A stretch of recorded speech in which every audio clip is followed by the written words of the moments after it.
Afro Fish OG.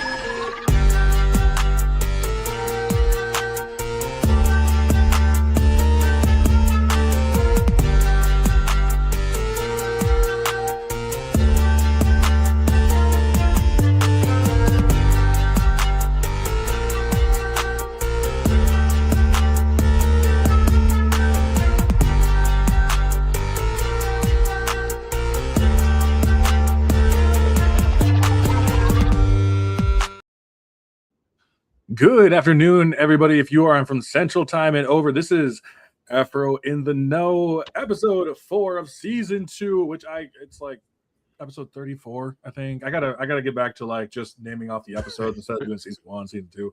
I thought it was a good idea.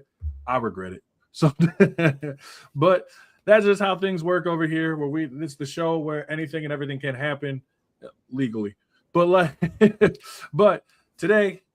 I got all the way over content creator extraordinaire and a motherfucker whose voice is absolutely phenomenal. I got Big Manny from Beyond the Blur. How's it going? What's happening, Afro Fish OG? What's happening to the crew? What's happening? I'm happy to be here.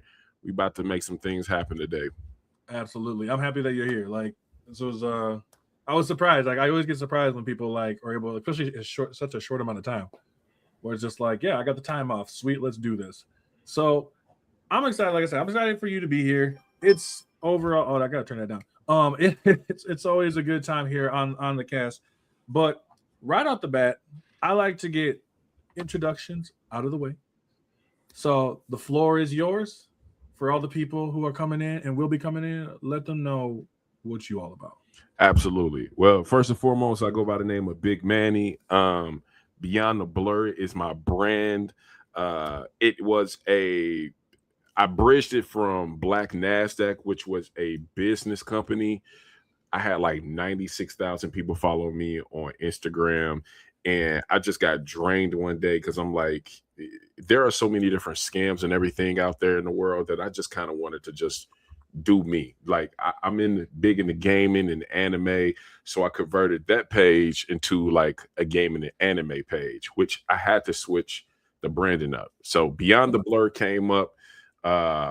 And I just been working through that, and it's been such a relaxing move for me because now I just get to be who I am instead of like business casual and everything. So we got that, we got that brand going and everything, and we just here to take it to the Super Bowl, whatever that may mean.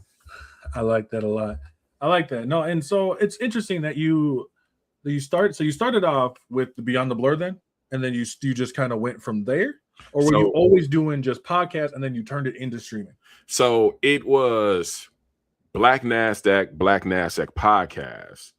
And then when I realized that the landscape was changing, like, let's be honest, there was a lot of scams out there, a lot of financial gurus, air quotations for a reason.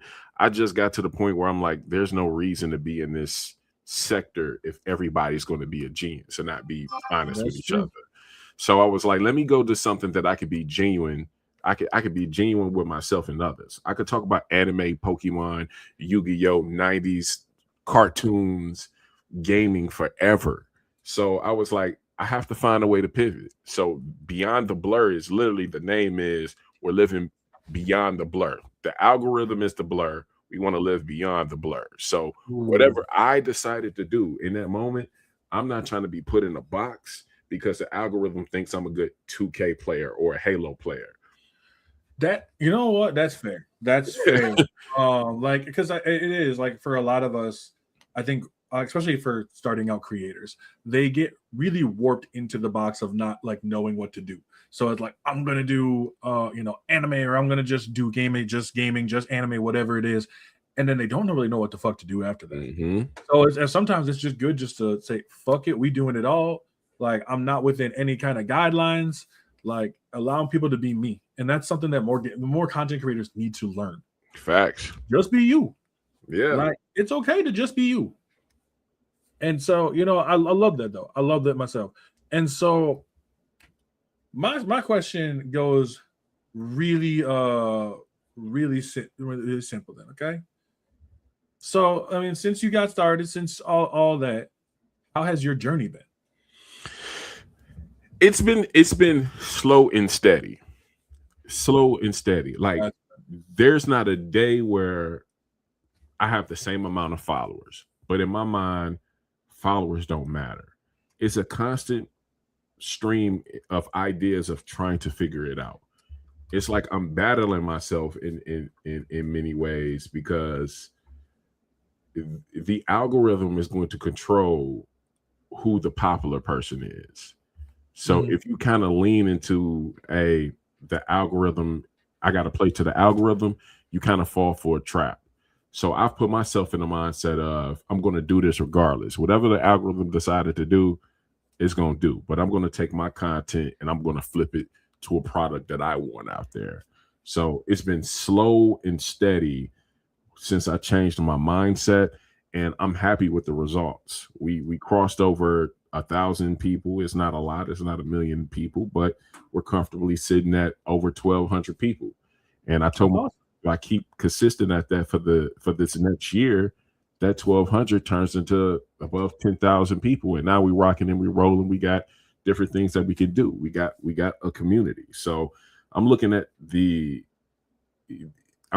almost 2 years ahead of time, and it's been slow and steady. I like the slow and steady pace. That's fair. Yeah, I mean, for a lot of creators starting off, especially if they have no experience, no clue what to do, they're hoping for that big viral break.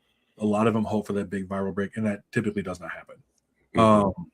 Like I know myself, I got it off of TikTok at least, where I was like some video about Naruto. It was like one of those AI dubs from Naruto. Yeah. Some of that shit gets pretty fucking funny. Yeah. And I went to over 3,000, I think it was, just from it. But like TikTok wise, I'm at 6,000 right now. And I'm like, I tell people like it's just a grind. It doesn't matter. Like those followers, I want to say followers don't mean nothing because that's not true. But it looks good. It does look good. Yeah, it looks good. Like if I'm sitting there, but I've seen people who you ever like, I don't know, maybe I'm a nosy person. Okay. Like I'm a nosy person. I like to go in and see what other people. So like I'll look, like I use TikTok for a prime example. I'll see someone who has like a bunch of followers, and I'll go look at their views. And they're 400 views. Yeah, 300 views. I don't get a whole lot of views on mine, but I get a good amount of engagement. Like that's what you're looking for. Right. You're looking at a lot of people. I'm like, no, I'm looking for the likes. I'm looking for the engagement that people give, whether it's positive or negative. Sometimes I get the dumbest fucking things on the planet.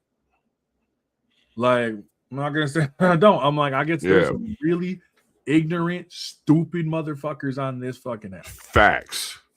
And I was like, whether it's Twitch, YouTube. I had one person I had a video about something. And this guy was like, well, maybe if companies would actually have an original idea instead of constantly making remakes. And I was like, cool. So I took his fucking comment and just made a video on it, just clowning him the entire time. And so I'm just saying, like, yeah, facts. Yeah, you're right. Stupid shit. I'm gonna fucking post it up for everyone to see. Right. But I don't believe all creators are like that. I don't believe all creators are like that. Just like a 20%. Like 22%. And it fluctuates a little. It does, depending on what it is. You know what I mean? And so from my question to you, like, you know, you said you have an up and coming, you've been slowly recruiting that line. And you know, I was like, does it feel good? Like when you hit that 100 mark, you hit that 1,000 mark, you know, sure. Like tell me about that. Tell me about that. So I would say this. Think about it like this. Think of doing something that you genuinely love to do, and one person take interest. It doesn't seem like that much, but somebody took interest. All you have to do is consistently do the same thing over, and that 1 turns into 5, 5 turns into 10, 10 turns into 1,000, and it just snowballs. Over time, what you will find is not everybody's going to be into your content. You don't want those type of people anyway. So you're going to have to let time plus your consistency recruit the people that you want in your community. And those people will support you. If it's $1, they'll purchase it. They don't even want the product. They just want to support you. And those are the type of people that I want in my cozy crew. I name my crew the cozy crew because we just some laid back gamers and anime watchers that Don't care about what the world got going on. Don't care about the politics. Don't care about anything else. But we cool. We zen over here. We relaxed, and we're gonna do what we want to do, regardless of what the world and how the world turns. So when you get, I created a Discord last month, and I already got like 27 people in there. So my mind is not, man, I only got 27 people. My mind is like, yo, I got 27 people actively in this Discord who care about what I care about. Right. Those 25, 27 people got people as well.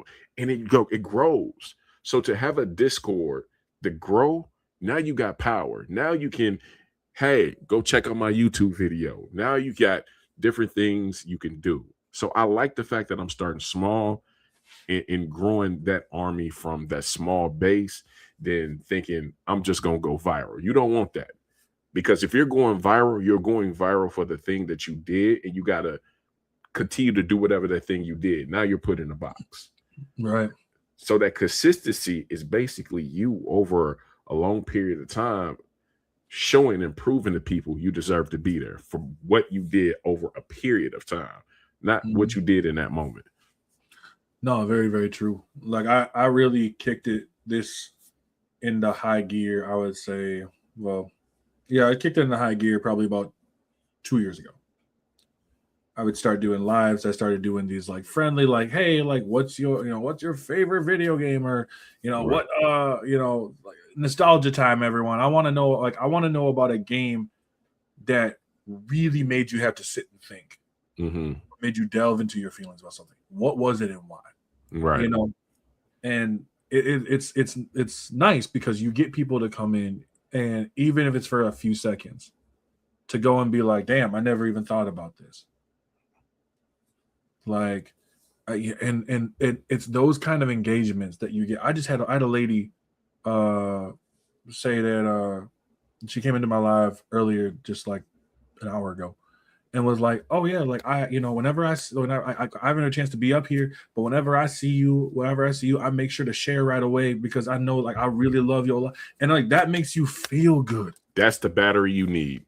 Like, oh my God. And it's a thousand people like that can build a platform easily. 1,000 people like that. It's just you got to find them, and they got to find you. You got to find each other. Oh yeah, and with this, here I had people all over. Like, you ever played Marvel Rivals?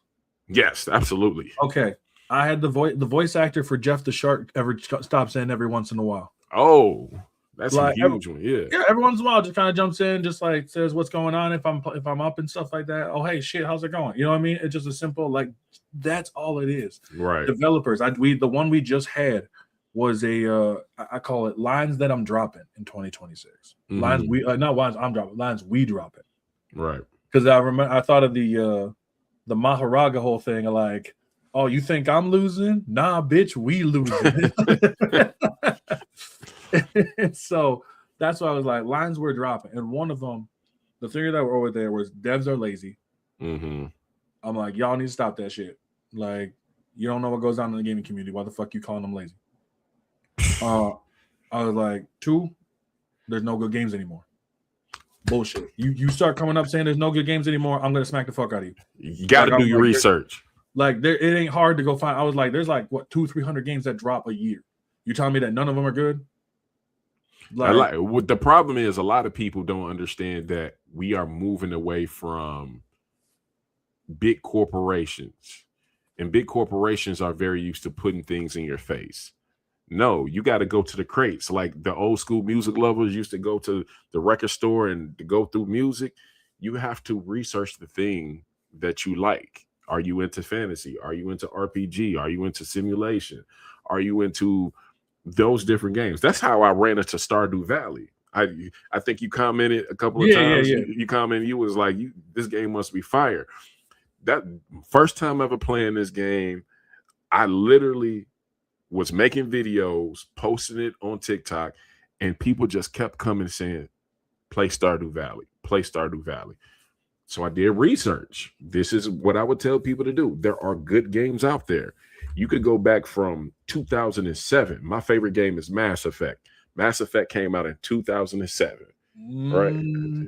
Right. So from 2007, the graphics are good enough that you can enjoy all the way to 2025, and it has nothing to do with the graphics. But I'm saying you got all these games that came out. Just go find the game that you like based off of who you are as a person. The problem is this is going to be a shot at some people. You don't know who you are as a person, so you don't know what you're interested in. Somebody has to tell you what you're interested in. I need you to play Call of Duty. I need you to play 2K. I need you to play Madden.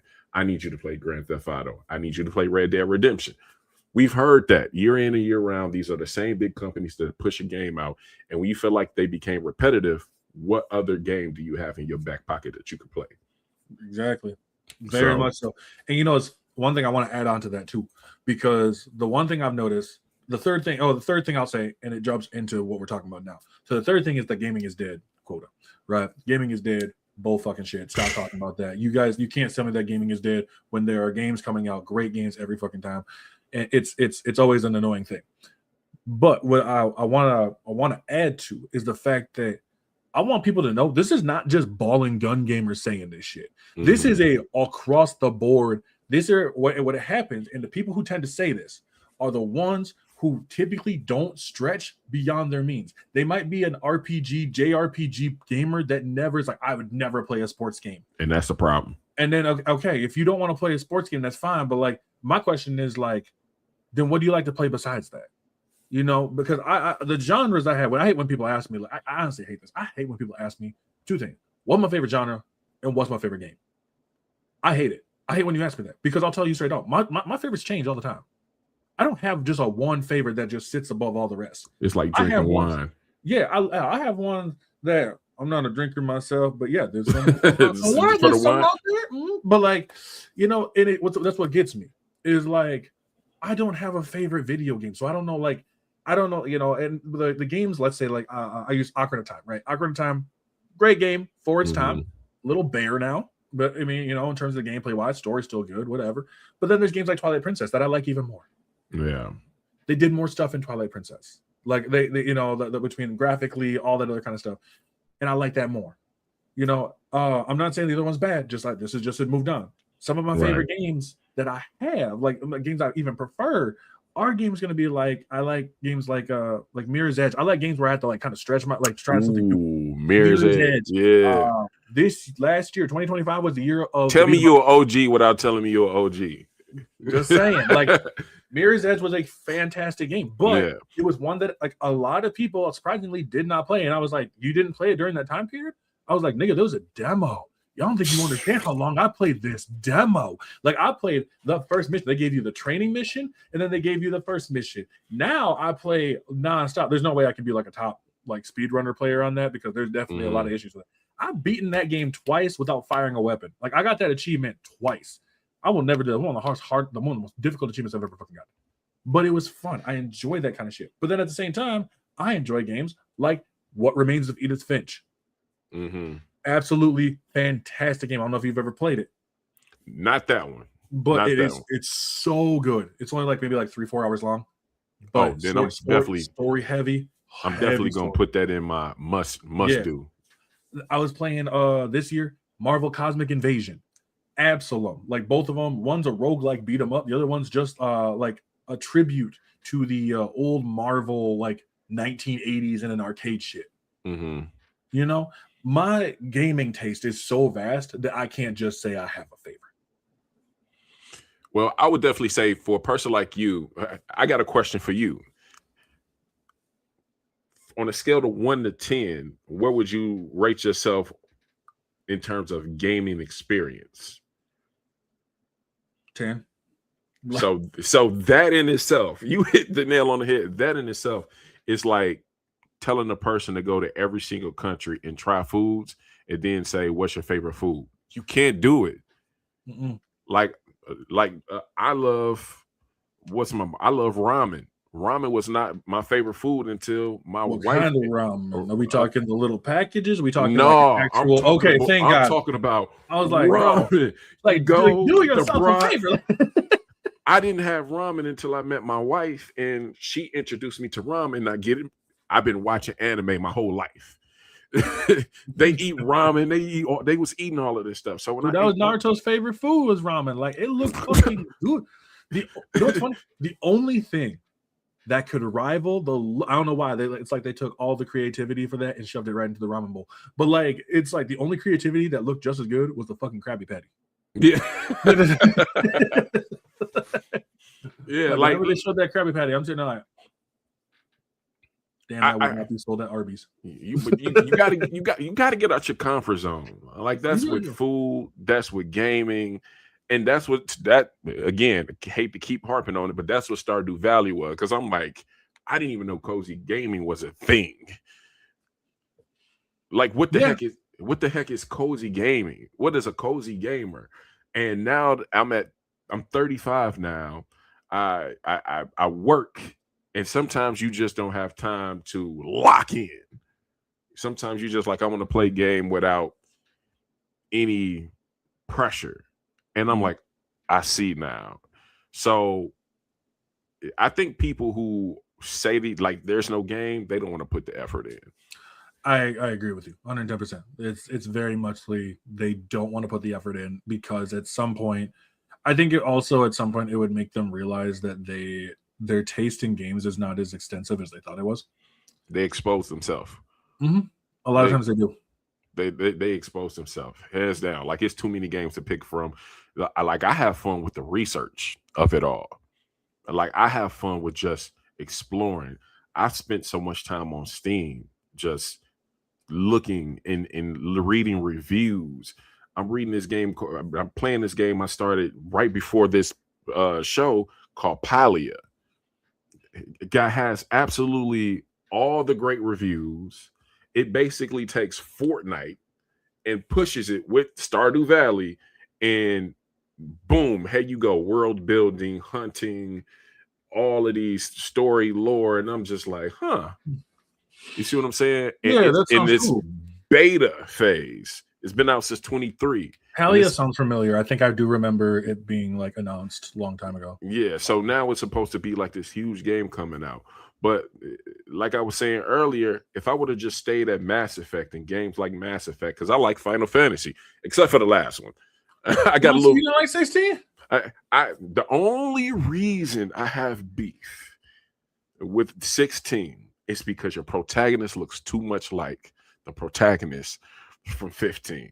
It's like how do you get Lord Noctis and then this guy looking almost strikingly? Oh, you got Noctis and Swole Noctis. Like why? You know, we have an emotional attachment to Noctis for reasons. Why would you do this to us? Because now we're sitting there playing the game like, where's the lore? I know there's lore. They got to be twins or brothers or lost. That's his uncle or something. Like the whole time in my head, I'm looking for lore to try to figure out why they look so alike. Yeah, I think it was just a design choice. Like I'm not gonna lie. So I've only played 2 Final Fantasy games in my entire life. Okay. 13 and 16. Ooh. And so I like 13. 13's fun. I never got a chance to finish it, but I will definitely get a chance to one of these days. Since y'all are talking about Stardew Valley, have y'all seen or played Traveler's Rest? I have not. I've not. I've never even heard of it myself. But getting back to it, I thought 13 was cool. And then like when I saw the trailer for 16, because I was like 15, I'll probably get to at some point. But I saw the trailer for 16 and I was like, you're telling me I got to be kaijus?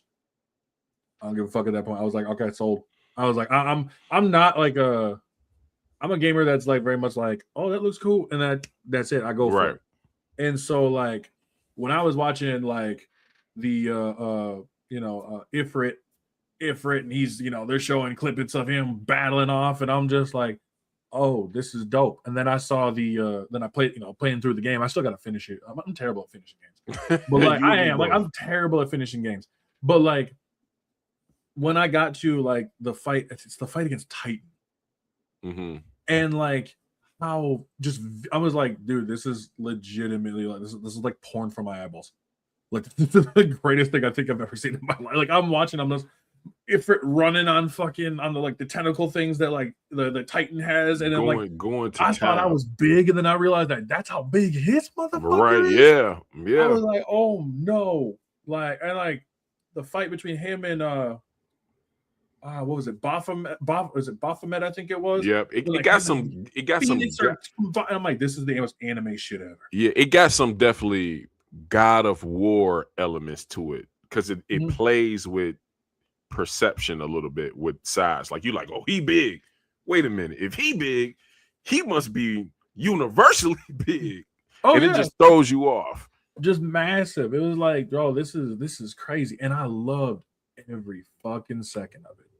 I just gotta finish it. Because like I'm a type of person that like all of a sudden I see something else new and my ADHD kicks in. Me or you didn't finish it. And we're talking about 16, right? Yeah, we're talking about 16. I do, but that's what I'm saying. 15, it was a change in pace from what Final Fantasy was known for. And the story, chef's kiss. Absolute chef's kiss. Like not to derail the timeline of where we're going. Fallout did something similar where not that the last one was garbage that they came out with, but then the one before that was probably arguably one of their best. And it's like 76 Fallout, the online version of Fallout. Yeah, was that 76? Like it's like, how did y'all get this wrong? But the Fallout right before that, it's like, oh, y'all did everything right. So it's when you see things like that, it makes you have ADHD because you get stuck on a game that you really like and you lock in. It's like that's true. Like, so it happens way too much. I'm not gonna lie, bro. Like I'll sit there. Like I don't really have Steam because I use my computer for other stuff. But like I have like I have my Xbox over here and then my PlayStation, and so I end up just finding cheap games. I'm always looking for cheap deals. And I tell people, look for the cheap deal. If you think it looks cool, the worst you're gonna do is go spend $5. Okay, that $5 that you were gonna go spend on like a pack of gum. Man. You could go buy a game and got a lot more hours out of it. I've been playing Call of Sentinels, which is, to put it lightly, not trying to be mean, but it's like we have Hades at home.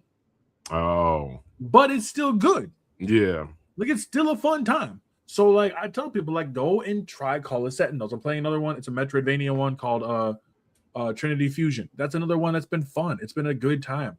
Like I like Metroidvania and stuff too.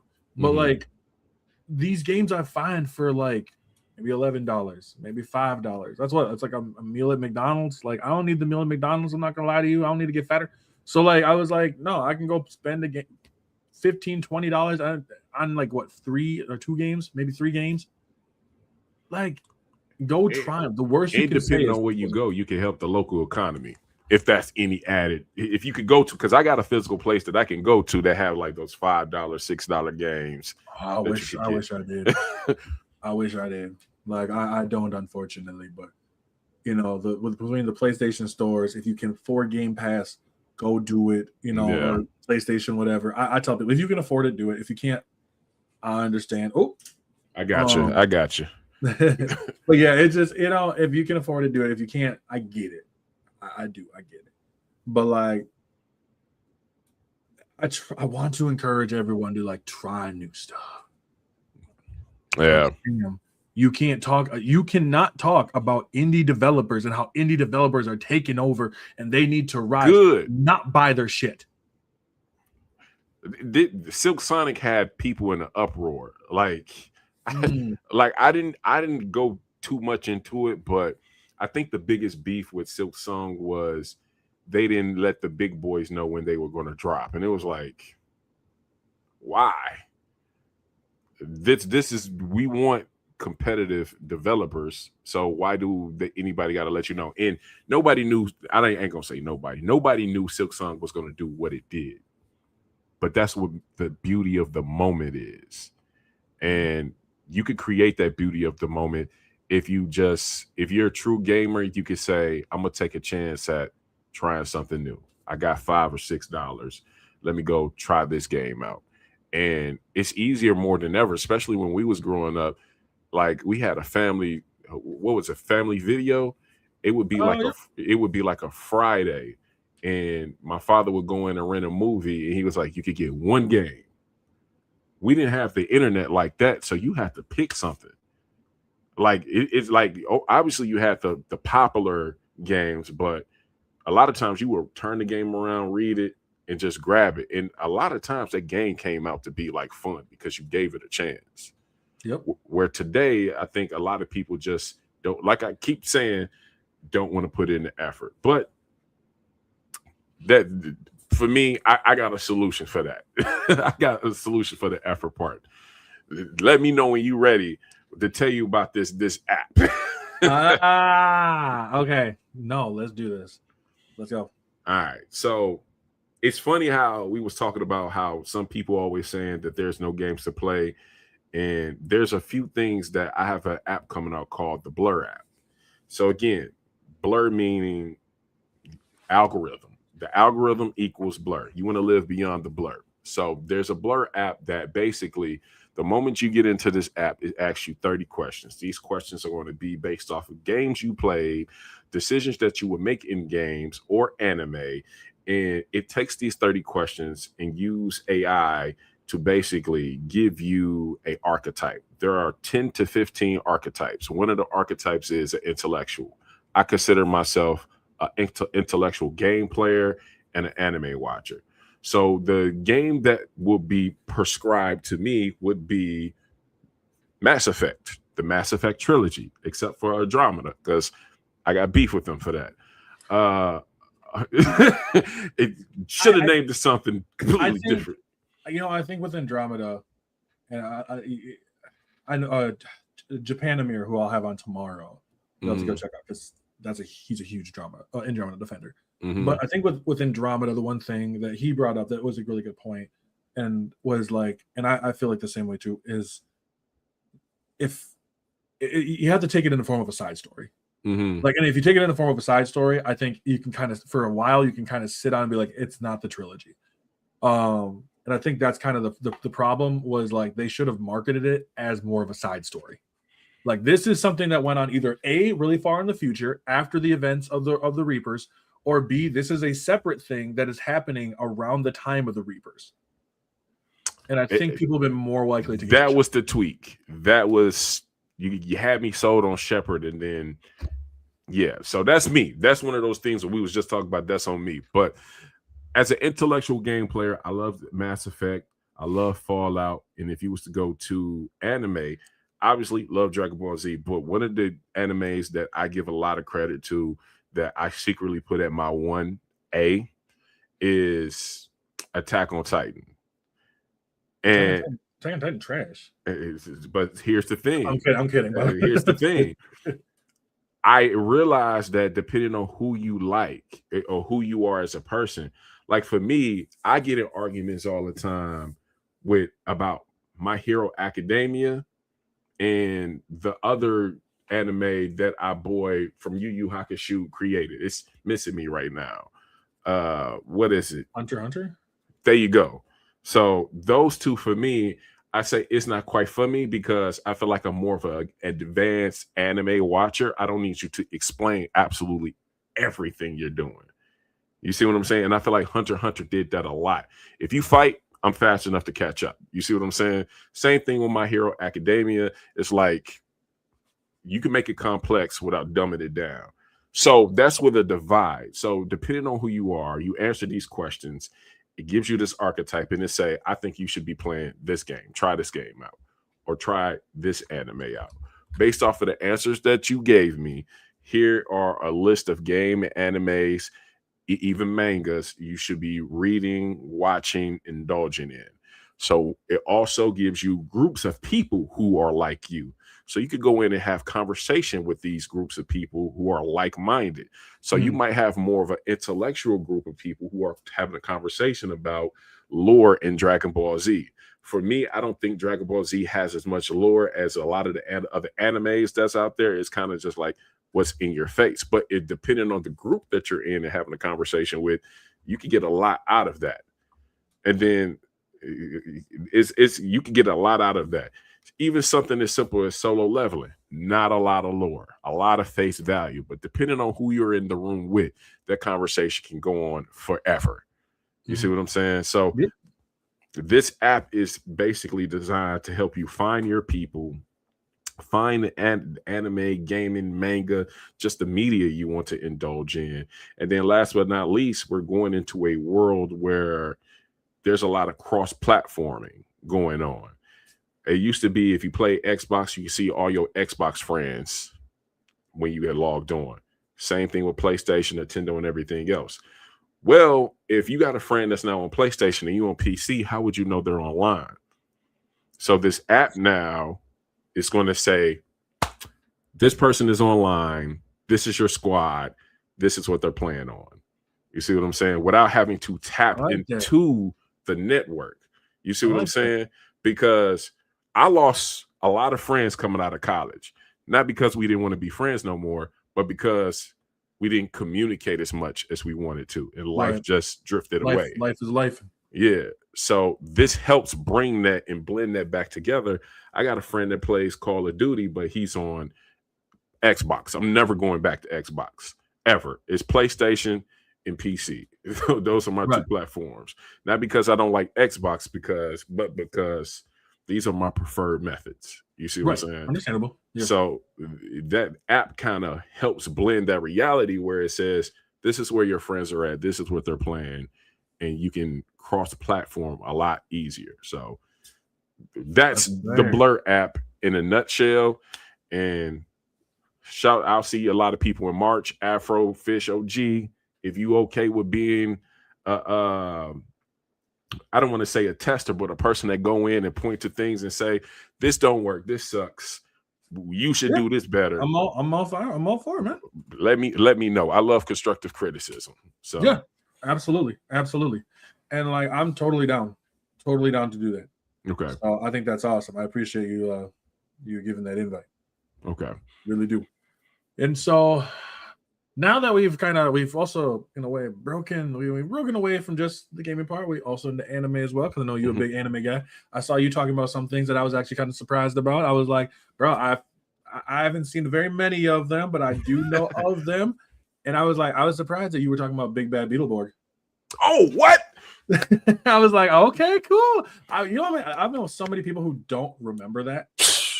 And I was like, dude, Big Bad Beetleborg was dope as hell. I was like, I wish we would have got a crossover between them and like the fucking Power. I wanted them to just to fight Power. Man, closest we ever got was the Thunder Rangers from Ninja Storm. Yeah, but Big Bad Beetleborg was just cool as shit. And I literally said, I think in the clip that you're referring to, the only thing that slowed Big Bad Beetleborg down is the fact that it literally was competing with his big brother outside of that main time zone. By the time Big Bad Beetleborg was on, you knew it was time to go outside or play video games. Like, literally, you had Fighting Foodons, Power Rangers, all of these other shows coming on, and then literally it would be that commercial break, and then the tone and just the pace of everything changed on the broadcast. That should have been a show for like Cartoon Network or Nickelodeon. Don't compete with your big brother. It would have been weird, but it would have been weird enough to the point where it would have gained the audience where it was at. Right. Because we just got done watching Power Rangers. For the people that was watching Power Rangers, now you got to go from watching Power Rangers to Power Rangers' little sister. For a lot of us, it was dope, but you stunned its growth from a business aspect. Yeah, and I would say, actually interesting enough that you mentioned that, because they're in those Saturday morning cartoon era, right? Mm-hmm. And like one of the things that I noticed is another that is, unfortunately, that happened after Pokemon. There was a lot of shows. Digimon was a big one after that. It was I call it a Pokemon victim. Mm-hmm. I think Digimon is great, but it just couldn't. At the time, it just could not compete side by side with Pokemon, and you're having them roughly around the same time. People unfortunately chose. I mean, I'm gonna say Digimon had a way bigger fucking banger of an intro. Like that intro was better. I don't give a fuck what anybody says. Pokemon, and it had one of the, in my opinion, I hate to cut you off, one of the most anticipated moments. Because everybody evolved at that point. We was waiting for one more Digimon to evolve. And when he evolved into like the angel type Pokemon, not Pokemon, Digimon. Angemon? That shut everything down. But then after that, they couldn't grow from it. Well, I mean, the thing was most funny was, what are you gonna do when you have like a walking nuke? like Patamon, Digimon 2, Game Ender. Like so that was a moment, and they hit us with the old tried and true. You think I'm big and bad? You have no idea what you're getting yourself into, and the story just started breaking down. I feel a little bit about Pokemon, but that's just OG envy. Yeah, I think that's the kind of my thing too. Is because I love Pokemon. I always say I love Pokemon. It's overall I really like the franchise. It is what it is. Right. But yeah, I always feel like, and I'm just playing now. I'm playing Cyber Sleuth. I never played Digimon Cyber Sleuth before until literally like a few days ago, and I've been like, dude, this is fucking awesome. And it's turn-based. I love turn-based, but it's also like because I don't know a whole lot of Digimon after season 3. I think that's where they had the cards. Yeah. I thought it was really cool where they could become the Digimon. After that, I don't know much about it, so I'm like learning new Digimon. I keep saying Pokemon, Digimon as I go along, stuff like that. I think that's awesome. Like that Saturday morning cartoon era. And I don't like to be like the overly nostalgic version, but that really did shape a lot of my childhood. Like, I've never been excited for, like, now I'm just excited to have off work. Man, round of applause for that. Like, that's all I had. But on Saturday morning, when that came through, I was like, holy shit, this is going to be awesome. Like, I'm excited, you know, and there's so many like hype moments, you know, there were good shows from all over. Like I look at like shows like Sonic X was one. Is that's feel my love for Sonic, and like the reason why I was like this is just a cool show. I went back to rewatch the fight. It was on YouTube. Like I went back to rewatch the whole fucking show, and I was like, dude, I actually don't even hate this. Yes, is it corny? Absolutely, but there's definitely like a love to it that I have, and not just a nostalgia. There's some good shit in there. Like I'm not gonna lie. Like the first time I saw Shadow the Hedgehog, I was like, who the fuck is this? Right. You know what I mean? Like Yu-Gi-Oh was a big one for me. I remember that one, the duel between Yugi versus Pegasus every fucking week. I was there, and I'm sure you probably were too. I was there every week that Goku fought Frieza, every fucking weekend. Every weekend. Like you didn't like nobody understands how ridiculous that was until and then afterwards you find out it was like a 4-hour fight, and you're just sitting there like, holy shit. Find out next time. And you're just like, man, is this fight over? Nah. And then I was like, bro, I'm starting to get bored of this fight. And then guess what? Goku's like, all right, I'm gonna go blonde. Shut everything down. Shut everything down. But yeah, those are moments we can't get back. And I try to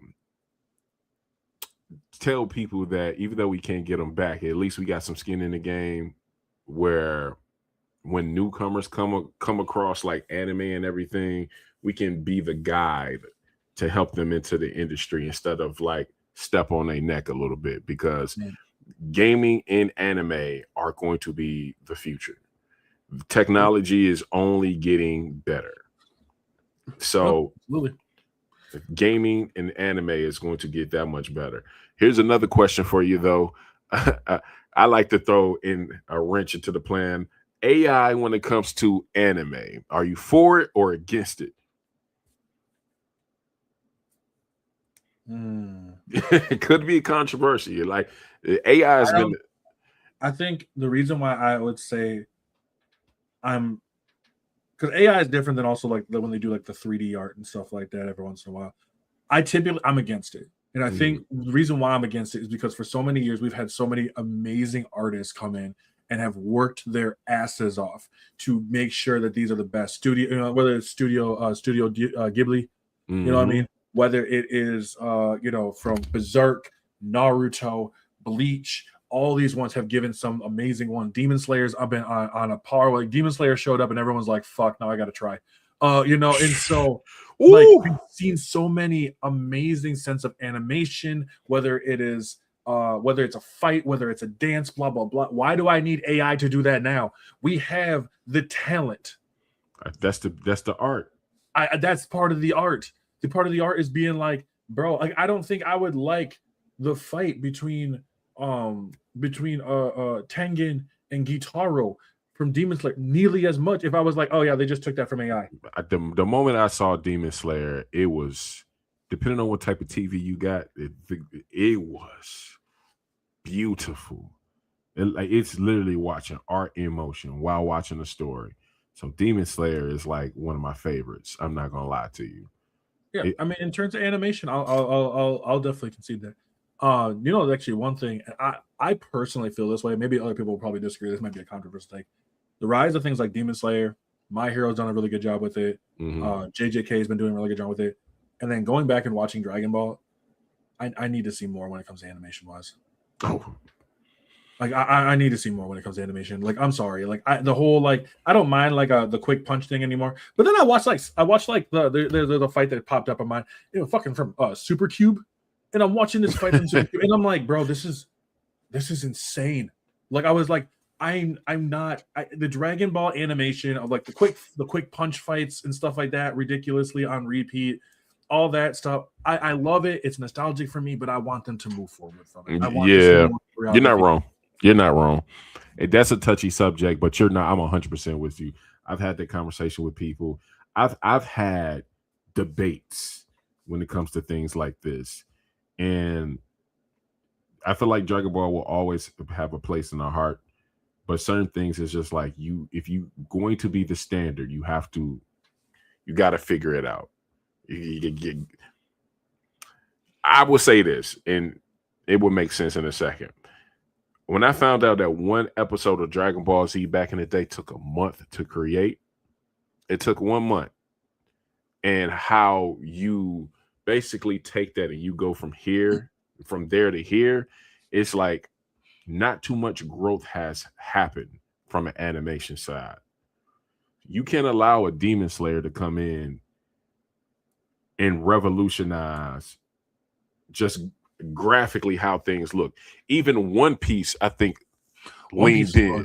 One Piece all of a sudden was like, all right, let me show you why I'm the fucking GOAT. And like they just dropped their animation like crazy. And it's like, Dragon Ball, what are you doing? Like, what are you doing? Like, you have the audience where you could turn up the heat immensely. I know you got the money. I know you got the money, you got the fan base. You see what's behind me right here is Yu Yu Hakusho. Like it's a little blurry. So I'm a part of that era. I'm waiting for you to fight back, but it's just, I don't know. I'm gonna always be a fan of Dragon Ball Z, but you gotta kind of move on a little bit. I'm with you. You gotta figure it out. And that's what as much, when I talk anime, because I've been on a kick of trying to find anime that I typically don't watch. Since I do the same thing with video games, I felt like it's fair that I do the same thing with them. So like I started with watching a show called Kotaro Lives Alone. It's a slice of life. Me and my wife watched it, and it was really good. It was like about this kid who's like 4, 5 years old, and he lives in an apartment building by himself. Like he just is the new tenant, and they're like, wow, like everything's paid for, but not really sure what's going on with him. And it's fun watching how like the neighbors all become his like family. And it's such a like a wholesome show, and I love it. You know what I mean? I was like, okay, this is cool. And I was like, okay, I'll try something else. And then I tried like Records of Ragnarok, and I was like, bro, this is the equivalent of just slamming action figures against each other. But I fucking love it. Like you're telling me like, hey, you want to watch Leonidas fight Apollo? Okay, like yeah, Free Run was amazing. I have not started it, but people are in my ear about Free Run. I think I'm episode 1. Yeah, go. You have to watch it. It's really good. It's a slower anime, but like when it decides, it's like, hey, all right, we're gonna hit a hype moment. We'll hit a hype moment. But a lot of their best moments are subtle, and I love that. I keep hearing about that. So yeah, you got to watch that one. I watched one called the Fragrant Flower Blooms with Dignity. It was on Netflix, like 13 episode show, romance, like a slice of life romance one. Watched it with my wife because my wife was one when we first started. She was like, I don't watch anime. I don't watch anime, and I was like, oh, okay. Same thing my wife said till Attack on Titan, till Death Note. Oh, but here's the crazy part, bro. I started with Death Note. I started with Death Note, and Death Note didn't work, and the second choice was Attack on Titan, and Attack on Titan got it. Really? So now I think the question was, what's the next one? And I got to figure out the next one. Demon Slayer, I can't go back and watch over again just because there was moments where I was yelling on my top of my couch yelling because they found a way to like effortlessly put lore, story, and fight scenes together. They are the most balanced. I don't know. it's just I got an affinity for Demon Slayer. I don't know what they did or how they did it. I don't know. I don't even know how to rank them. It's just it's great. It's a good time. I mean, and you know, I'll get to Demon Slayer 1 second, but like, and then the last one was the Apothecary Diaries. Okay. And that one's been good. It's funny because my wife is a pharmacist, so like, basically a pharmacist anime. So she was like, okay, sweet. But it's been a good time to find those ones. But I want to say, going back to Demon Slayer, and this is gonna be the first, because have you seen the movie and all that stuff too? I have not touched it yet because I'm still in between, like telling my wife to catch up, and I don't want to finish it. That's fair. Where do you leave off at? So I am just before. I'm forgetting names. I'm sorry, but it was all on Netflix. So I am at the last episode before the movie. Okay, like when they all end up dropping into the fucking place. When you realize that ability should have fucking ended them immediately. I was like, I'm not gonna lie to you. If I got an ability where I can just like take this water bottle, go, and you're just gone. So that's where I'm at. I'm hesitant to finish it, but I think I'm probably gonna finish it. Nice. I'm not gonna lie. Let's switch it up. Let's switch it up real here. One question for you. What's a demon blood art that you would actually like? Demon blood art that I like?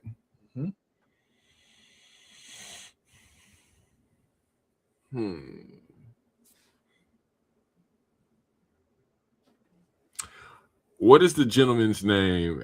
I instantly don't even want to go demon. I have my favorite character, but is it Zenitsu? Is it because it's your favorite? No, I'm just asking you a question. Like, I'm just asking, is it Zenitsu? Nah. So the guy that had the sister, I'm telling you, names are Gitaro. Yeah. Yeah, his like circular, his like blood slashing things. Yeah. I just found I found him interesting, the story interesting, and the art form interesting. Like, I don't really, once you get to the point, I got this thing with Superman and super powerful like anime beings where it's like once you become like all like powerful, you take the fun away from it. Like, if you could just flick somebody and boom, going dead, then basically it's like, how is that going to be a duality to this story? Like, how is, if I could destroy absolutely everything in a blink of an eye, it's almost like that guy from My Hero Academia, the one of the main antagonists. It's like Shigaraki. Yeah, it's like once you get to the point where you just got all power, you take away the storyline of it because now you got to find an excuse for why I beat that. You're not supposed to beat that. It leads to it led to a Madara problem. Okay. If you've watched Naruto. It definitely it can lead to it, and I should say it can lead to a Madara problem where you're like, all right, so this guy's got like this ability that negates this ability that negates this ability. I'm like, okay, so like, how the fuck do I actually lose? And like, I think with My Hero, I will say I think they did a good job was done with it. Where the fact of it's a lot of it is mental rather than like physical. Like, yeah, physically he should be able to actually fuck them all up, but he's such a mentally broken person that if a person can actually reach through and actually get to him even for a moment, like that can be the difference. But that's also why I love Sukuna so much from Jujutsu Kaisen. Okay. Because he's that kind of that opposite. He just like, I just don't fucking care. Like, yeah. I know I'm the strongest. If you want to really get through to me, you got to beat me. And that's probably why I'm just such a nerd for like, you could even go back to like Ghost in the Shell. Like when you talk about like story, Ghost in the Shell, Attack on Titan, and I keep harping on these main tropes of Attack on Titan made you think whether Eren was right or not. Don't know if you finished it. Yeah, It had nothing to do with like power at the end of the day. if you're a 90s, late 80s baby, or even mid 90s kid, and you've watched anime from Yu-Gi-Oh, Pokemon, entry level, all the way to more advanced anime, you've seen the same stories over and over again. So it's like, how could you redecorate the storyline and make it interesting? Because Goku fighting at this point is no longer interesting to me. What you gonna do? Just level up to me, level up again, and I'm stronger than you? What are we gonna do past that? Mm-hmm. I agree with you with the My Hero Academia thing, but now it's more for me. It's how could you end this story other than sheer strength and being a brute? Can you make me think outside of the box of what can you mind bending? So if there's some mind bending animes out there that I've probably never heard of, I would love to hear them, because I think they call you got shonen brain. I'm trying to get away from shonen brain where it's just all about fighting, power. Yeah, and that's why I think I like Bleach. Mm-hmm. That's why I like Bleach, because Bleach also deals with that kind of stuff too. Sure, there's going to be a fight, and I use the Ichigo versus Aizen. Ichigo versus Aizen's fight is very much a fight of Aizen, who is so much intelligence-wise, he's incredibly smart, smarter than pretty much everybody else. But even with that intelligence, the fact of someone surpassing him at any point, is this unfathomable thing. So he's actually making these deductions that just don't make any sense. Right. And so when he finally he doesn't even really get beaten. He gets sealed.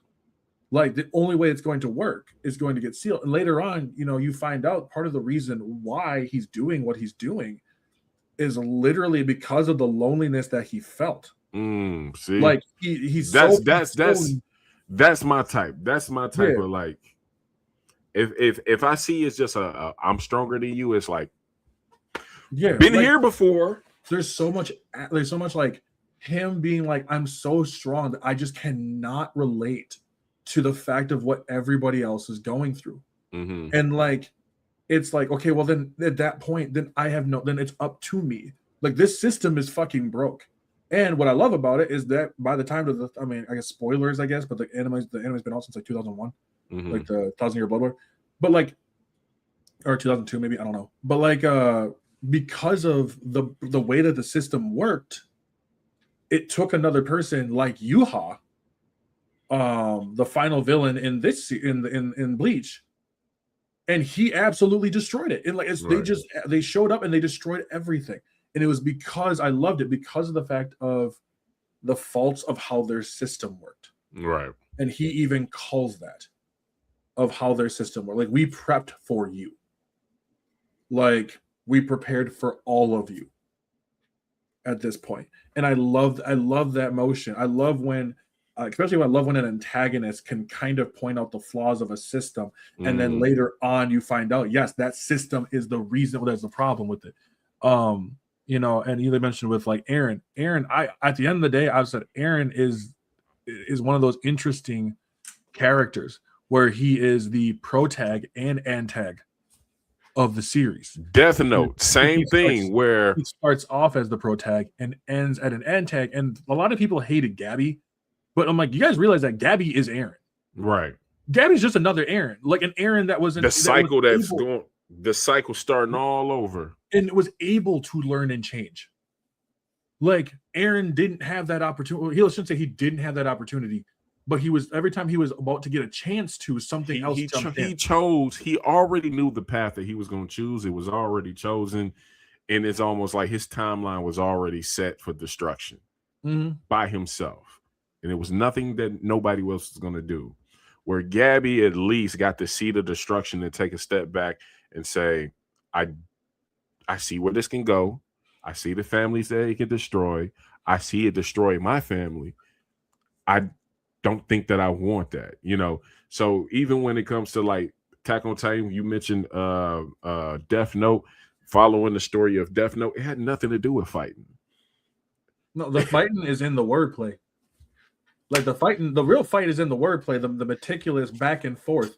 And like, when it comes to Death Note, why I love Death Note so much is the fact that I love that Light is like you expect him to be a protagonist, and then as soon as he gets the book, you're like, nah, this guy is completely like Psychopath. he's a sociopath, I would say, to Yeah. the max. Absolutely full of himself, believes himself to be better. And then because every time one of my favorite moments is every time we see him start to lose just a little bit, that little bit where in episode 2 when L outsmarts him right off the bat and he's like pissed as all shit. And it doesn't take much because he already, and that's why I tell people, they're like, when did he turn an antagonist? Episode 1. When he was just murking criminals. When he realized, I'm just God. I'm God. When now. he realized what he could do, what he was doing, that's when he. You know, it's crazy to take. I'm always taking these side notes, side steps, but it's funny kind of looking back at like hip hop and saying Kendrick is 100% L. He like Kendrick watched anime. And if I don't know if you know the lore behind like Kendrick Lamar and all of that, but just seeing how somebody can be 2 steps ahead at all time in a movie or anything, it's just it makes me laugh because it's like you're almost you an asshole a little bit. You know you got the upper hand, but you like, I just want to see where this goes. And that's what I loved about Light is how much he keeps on going. And like, does he get a couple lucky breaks here and there? Absolutely. And so like one of my favorite moments of when when L asked Light, when he's like, it's at one point, have you ever actually told the truth? And I was just like, I love it. The scene is perfect. Like, it just, the music cuts, Light just stares. Like, he knows, like L knows this is it. He knows him. I just can't prove it. You know, and by the time, my favorite part of that whole anime is at the very end when Light is calling himself God, and he's like, and Nier is just like, nah, you just a serial killer. Yeah. Like, at the end of the day, that's what you really are, bro. Like I don't know what else to tell you. And so, you know, I know in the manga and the anime are different. I always just, I remember I've watched the anime, so I use the anime version typically. But like, I love that. I love that bit. I love that bit of just when reality hits him. Even the fact of losing his dad was not enough. Right. Like, just kept on going. And I think that's awesome. You know what I mean? In your opinion, do you think Light became a god? Because there was that thing out there in the ending. Yeah, there was people thought that he no, I don't think so. Okay. You think that's somebody completely different? Yeah, I think it is. I think it is completely different. I think that hold on, the live action was better than both. Stop that. I said that with a straight face. No, the fuck you didn't. No, the fuck you didn't. No, the fuck you didn't. No, the fuck you didn't. Live action what? Like live action Death Note. Nah, that was one of the worst. I don't want to hear that. Like, I'm gonna move on. I'm gonna move on before I start crashing. Like, but I'm gonna crash with you because I agree. But yeah, I think that did Light become a god? No, and I think because it really sets in the fact that at the end of the day, the shit that Light did was all on himself.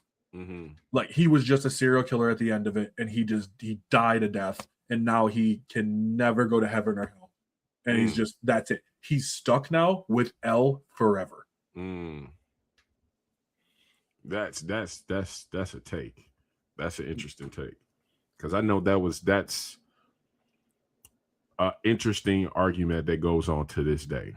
I just think it doesn't make a good ending. Like, I really don't. Because it's like, the fact of the matter was when Ryuk's like, yeah, you can neither go to heaven or hell. Cool. Then why is he going to the Shinigami world? If that's true, because other Death Notes have dropped, does it mean that there's a bunch of other Shinigami that are now what used to be humans? Mm-hmm. Like, that doesn't make no sense now.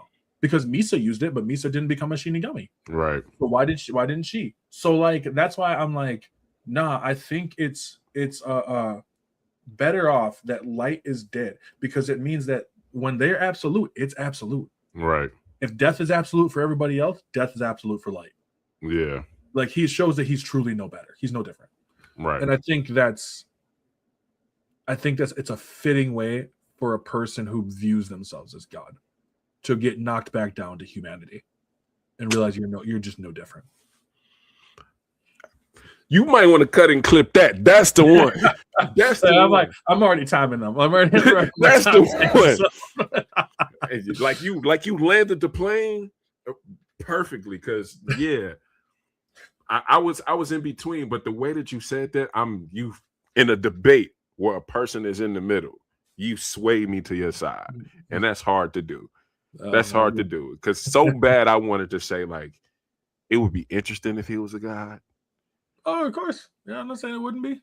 But how you said it, nah, it's better. Whatever he just said, you guys that was cold. Yeah, no shonen brain here, at least not for this anime. Yeah, I'm trying to get away from shonen. So if there's any anime that you can give me that's not shonen, definitely DM me if you're watching it. Yeah, like I think he like I grew up off of shonen. That's your intro to. I compare shonen to loving Ip Man. If you've ever seen the movie Ip Man. Oh, okay. No, I have not. Woo! Ip Man is one of those movies that's not in English, but the fight scenes it has you hooked. From the moment you turn that movie on, it has you hooked. And it's based off of the person that taught Bruce Lee how to fight. But that don't mean that I actually understand the lore to it. They were speaking in Japanese, but the fight scenes were so cold and out there that it kept me there. That's what is Solo Leveling was it for me, where I was like, you cannot go down this path no more. You cannot go down this path because Solo Leveling has so much fighting and you love it, but you have to step back and you have to expand your horizon. One young lady told me about a scary anime. I think it starts with a G. I can't spell it. It's spelled. There you go. There you go. So I'm in the process of starting that. Nice. But yeah. I actually have a question for you with this as well. Because when it comes to not just anime, but with gaming itself. Mm-hmm. And my question is going to be very straightforward. How much is like when you see representation, what does that feel like to you? As of right now, I think we're fighting for it. And a representation means a lot. A man that's going to have his first child, I want to be able to sit and watch anime and my child looks at the screen and say, that can be me, if just for a second. To give an analogy, I've also said this. I said the most important Black character in gaming, anime, and movie history is the Black Ranger. Emmanuel is he was the most important because back then there was no representation for little Black boys or girls in hero figures. Could you find it if you really wanted to? Yes, but there was nobody on the big screen. I remember seeing him on a big screen. You think I picked the Red Ranger? As cool as the White Ranger was, you think I picked the White Ranger?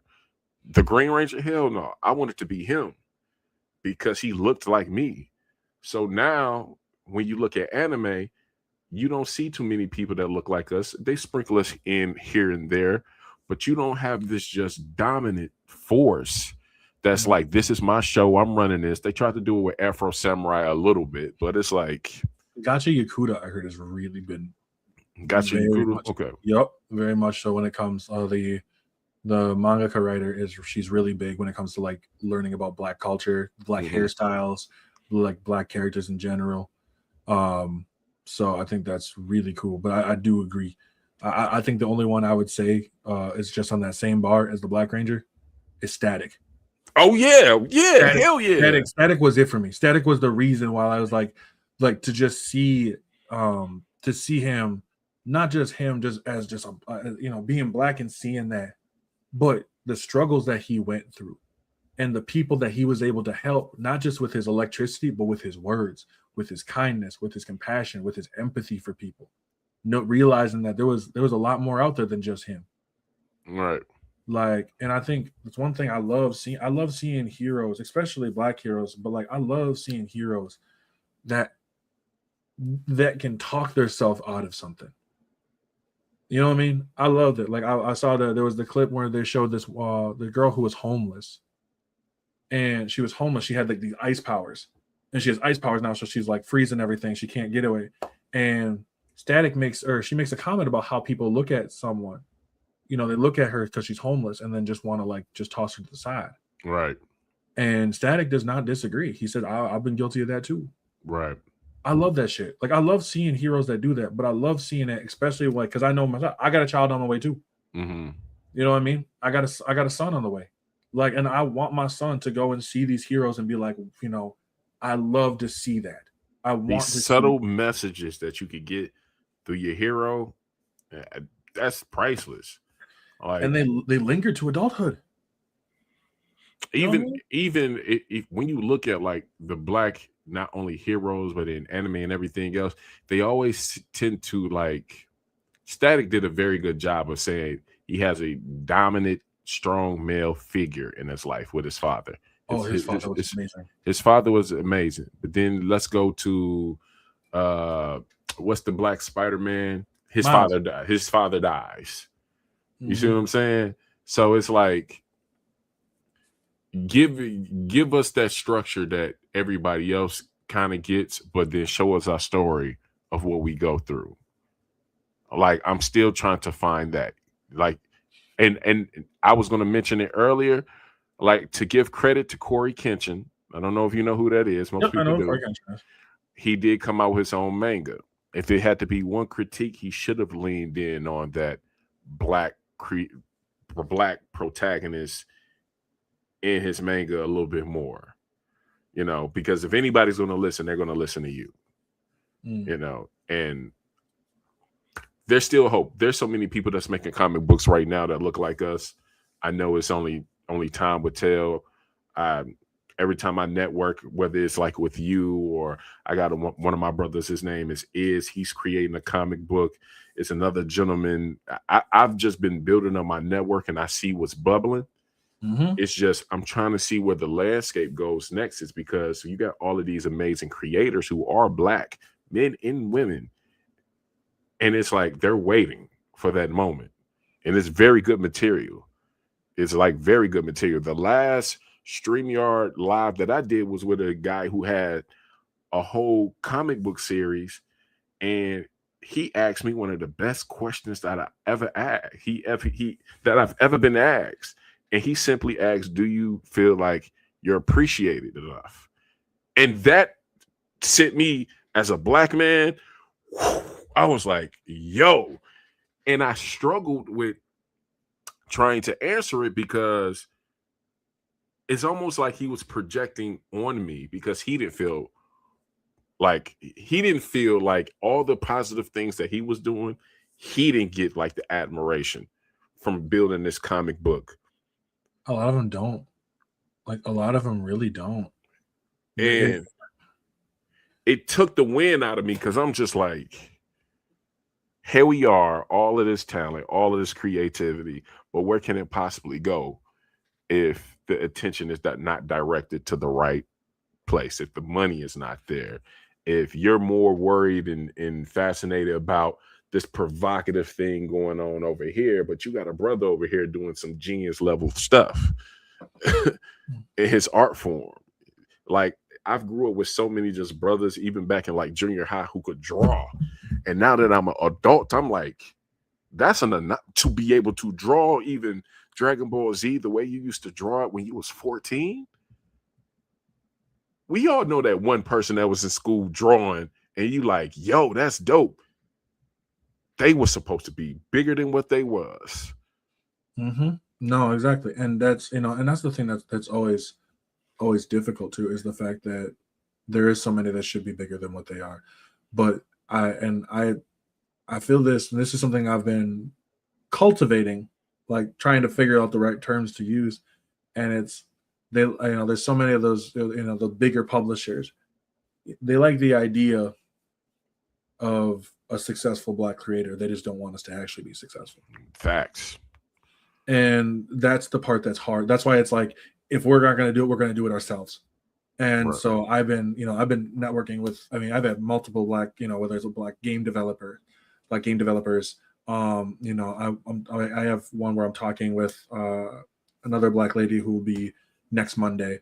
You know, Japan Amir, who just had his third comic book series of Rock Salt come out. Mm-hmm. You know, and it's just like these. It's important. It's important because if no one else is gonna help us get to that point, then we have to do it ourselves. And it's that old saying, if you don't like it, you know, if you want it done right, do it yourself. Right. And you know what? We are doing it ourselves. And at this point, we're at a point. I think we're at a force. We're a force at this point, in a force where nobody can actually stop. Right. That's a fact. That's a fact. But Like, me and you align on that, and a lot of the people that I've gained in my journey of doing podcasting and everything, we all sound exactly the same. Like we sound exactly the same. So I mean, when you have those similar experiences over and over and over, eventually they're all going to cultivate into being like, yo, like this is, you know, if we're going to do something, we're going to do it right.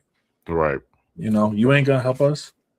So I was like, I'm somehow less interested in the weight and convolutions of Einstein's brain than in the near certainty that people of equal talent have lived and died in cotton fields and sweatshops. To that point, I can help you out with that. I can help you out with that. So, you know, and this goes to what we were saying, and I won't hold up much of your time. So when Einstein died, Einstein had one thing that he wanted not to happen. He said, please don't take my brain and study it. Einstein asked of the people who would have dominion over his body, do not take my brain and study it. When Einstein died, you know what they did? They took his brain, not only studied it, but took the neurons in his brain and somehow had his brain playing Pong, the first original game. And their issue was, we never taught Einstein brain how to play Pong. This is a true story. This is a true fact.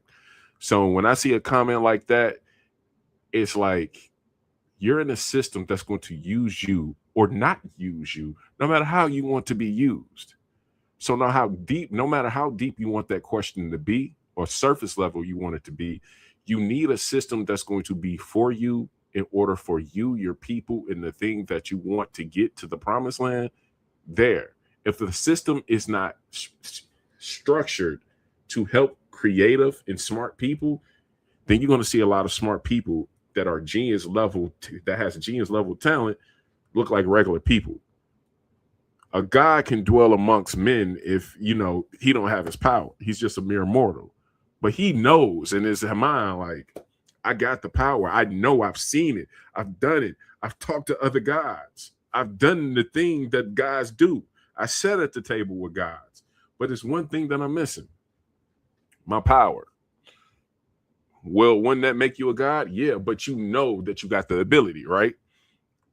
So that's all I got to say on that.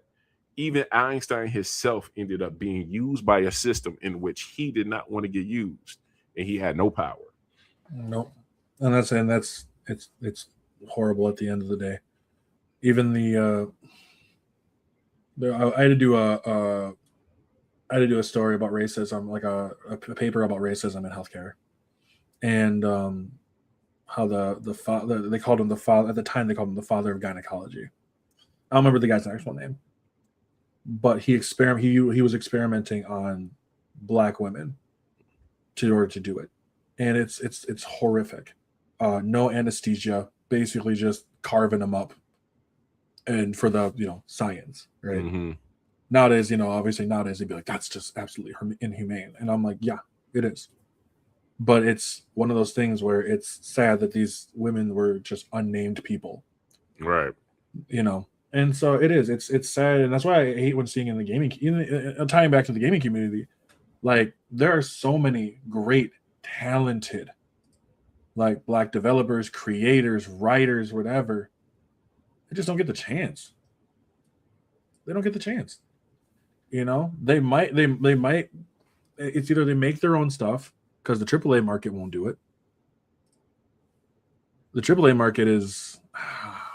God, this is gonna be a tough one because I don't like to bash on the AAA market too much, but I do think there's legitimate issues because the people at the top don't give a fuck. Yeah. You know what I mean? That's it. That's it. And that's what I hate the most is the people. And that's why I you know what's funny is I made a joke about wanting to do an interview with Randy Pitchford. Because despite the fact that I think that guy can be a real douche, I think he cares. Yeah. And for those who don't know, he's the CEO of Gearbox. And so I want to see, and that's why I'm excited. Like, I don't know if you know who Kuma is.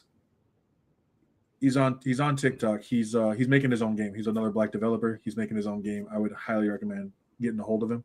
Okay. And I can lead him to you as well. Absolutely. Yeah, I will absolutely do that for you.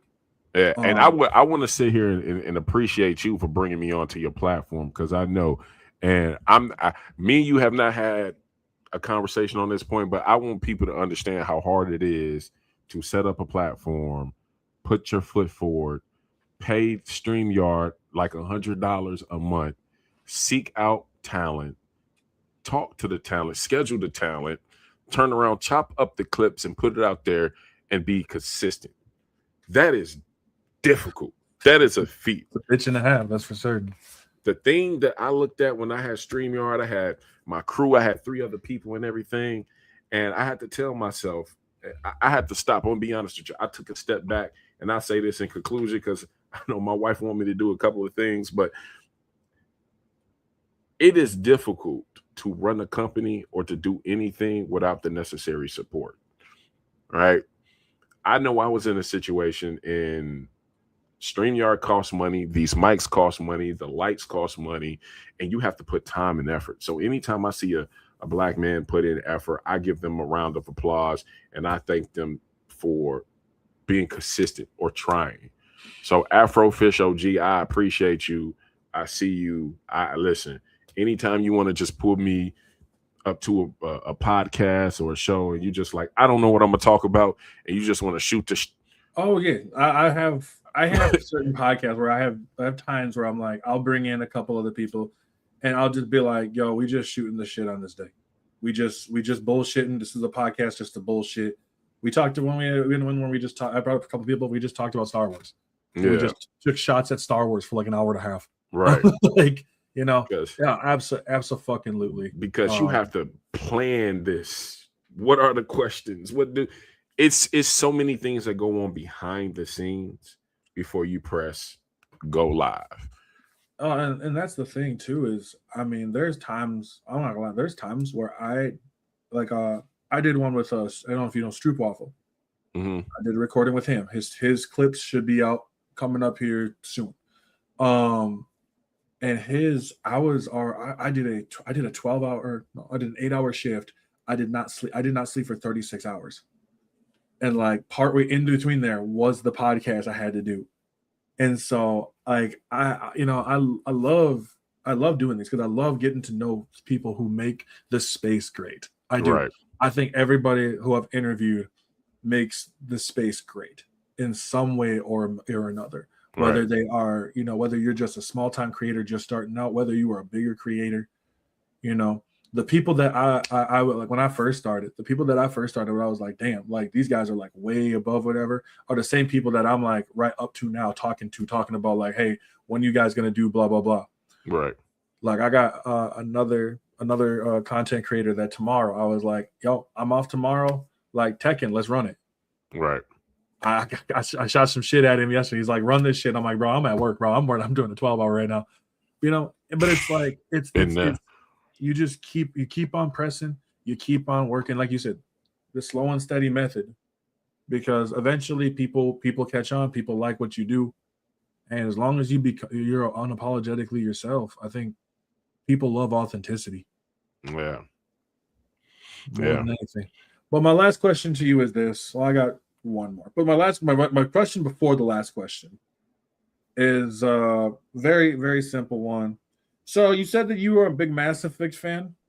Yes. And I think I need to ask this question. First of all, how did you end it? How did I end it? I ended it the most righteous way I could. You destroyed them? I mean, how are you going to say the righteous way? You controlled them? You controlled the Reapers?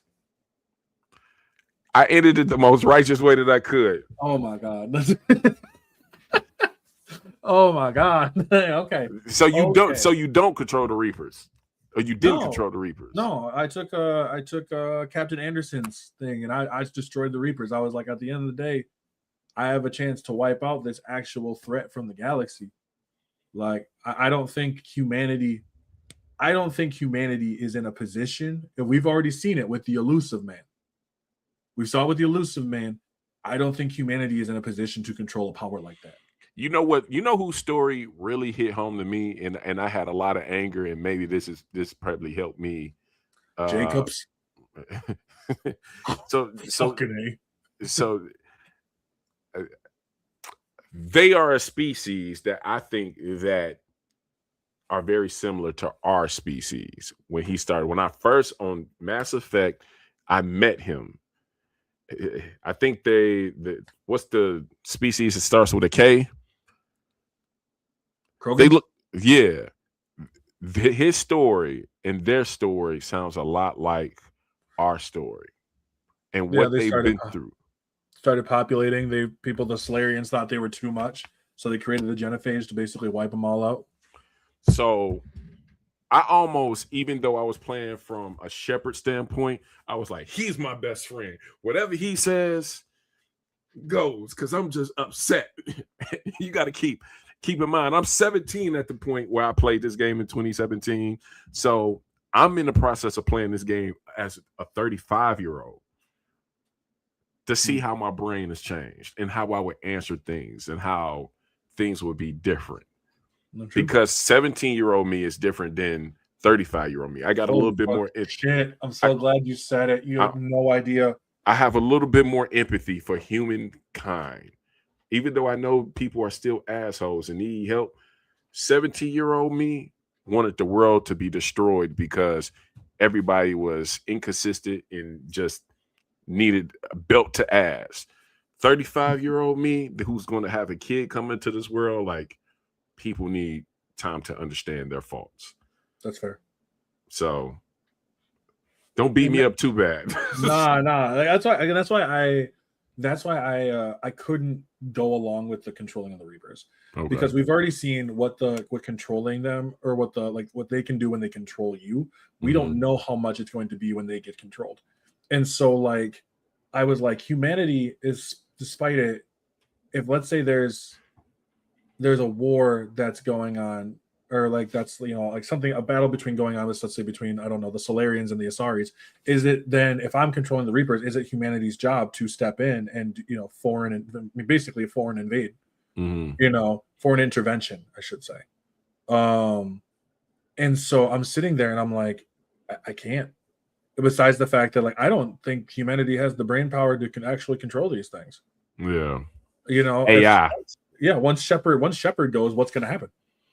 You know, and I was like, I think they need to go. Every one of them needs, because then I think in my mind, I was like, the humans at that point, or not humans, but just all the species will be able to be freed from like a threat that will always try to take them out. Right. Because even if you control them, there is that threat that they're going to come back. Yeah.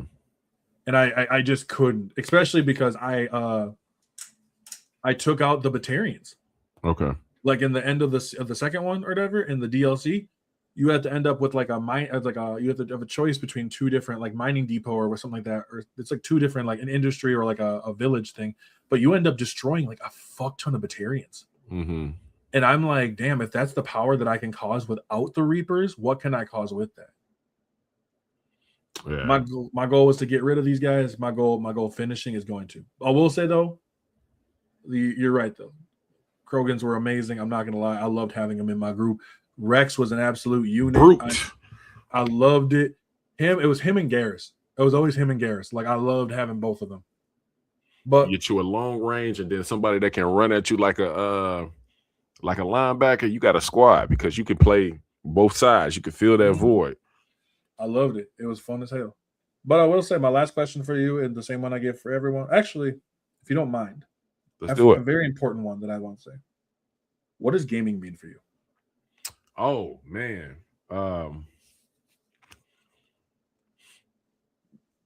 gaming is very important to me.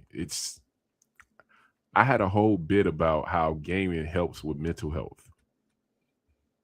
Think about you going through a long, stressful day at work and you just want, if you don't drink or you don't smoke, because I don't smoke, I smoke a cigar every once in a while. Imagine you coming home and you have nothing else that you could possibly do to kind of decompress from the day. Woo! Gaming will be that way. Gaming will be that thing. There are a lot of men. Obviously, it sounds like both me and you are married, but there are a lot of men who deal with loneliness. Loneliness can kill. Simply turning on a game, being able to connect to a social platform just to have a friend for 45 minutes to 2 hours to play Call of Duty or some world building game, just to say, man, it was a long day. Some people can't afford therapy. No, therapy is expensive. But that game was either free or $69 and you can talk to people. Mm-hmm. So gaming deserves a lot of credit. It's very important. It's very important for the world. I think people who game have higher IQs, depending on what games they play. But, yeah. So for me, if I tried to find a word, I couldn't find a word because there's so many words I want to say. I used to be the kid that was bullied. True story. Before I had a growth spurt and started playing football and became the big guy, I was bullied. I didn't have no friends, but I did have a video game that I could play. Right. It was me, my father, and a video game. Over time, I knew I loved the video games. I started watching E3. E3 turned into Comic-Cons. I found people that look like me, that like the things that I like, that I could sit up there and have conversations with all day about Yu Yu Hakusho, Dragon Ball Z, Gundam Wing, Ghost in the Shell, Inuyasha. I wasn't weird anymore. I wasn't the dorky guy with glasses. They was picking on me over here, but over here, I'm one of the guys. You see what I'm saying? Mm-hmm. So gaming, because I was gaming a lot longer than I was watching anime. Gaming led me to anime, not the other way around. It was gaming, E3, Comic-Con, anime, ta-da. That's how I felt a lot with that's how I felt a lot. It was very similarly with like G4. It started with G4. I would watch G4 religiously. Yeah, with Adam Sessler and Morgan Webb, all of those shows on there. E3 was huge. I loved every time E3 showed up. Like from E3, I would watch, because right after E3 was the Comic-Con, San Diego Comic-Con. I told myself I was going to go to that. Still waiting. You see clips of it on TV. Didn't have the money to get there, but I knew for a fact that that's where I wanted to be. My only thing was I wanted to be on G4 so bad. Man, I wanted to be on G4 so bad. I was like, man, I could do this. But, obviously I wasn't the age and didn't have the time and all the other kind of stuff, right? So it obviously never panned out. And the show, it was, honestly, the fall of G4 was bound to happen. Yeah. People were doing the same thing that they were doing up on YouTube. They were making the same kind of videos, doing the same kind of stuff. And so it was bound to happen at some point. But, like, it always made me kind of sad when it went. But now when I look at it, I'm like, this is my version of G4.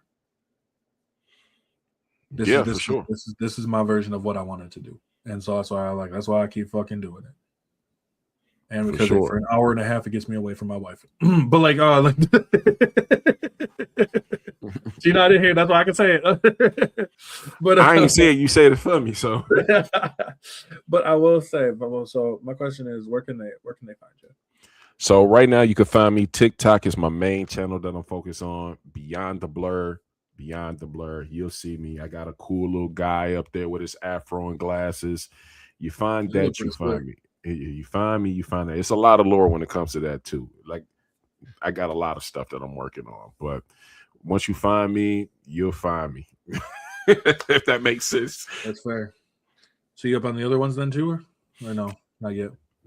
I'm up on everything else, but right now I want to focus all my attention on TikTok because TikTok is the only platform that doesn't require you to have X amount of followers. I could go live and people can give me gifts and everything. And I turn those gifts into money for my app, basically. The app is going to branch out and give everybody everything they need to not only find me, but other creators. I plan on creating a platform where if you are not only a creator, but a person who draws, do gaming, all of that stuff, I'm forcing my AI interface to basically push people to people that look like me, sound like me. That way we could get more attention. Yeah. So that's it. I want to get people more off of their platform onto my platform so I can push people to where we are at. So. I love that. Love it. But alrighty, man. Well, I appreciate you being here as always. I really, really do. And for those who are not sure where to find me, you can find me on TikTok and YouTube because that's how you're watching this right now. Over on TikTok, YouTube, and Twitch. I'm getting my shit mixed up. I'm tired. I need to go to bed. I gotta work. Me too, bro. Like I gotta work tonight. So Instagram, you can find me on there. I pull my shit on Instagram. I put my shit on YouTube. I'm doing all stuff all over. If you guys really want to get a hold of me too, I got my own Discord and all that other kind of shit as well. And we have another podcast up tomorrow. I was gonna say same time, but it's not. It's like 2:00, 2 p.m. tomorrow, possibly 3. I don't know. I'll send you guys a link. But for all those who know me, I'm Taylor from Afro Fish OG. Appreciate you here, Blur. Absolutely. And I will see you all in the next one.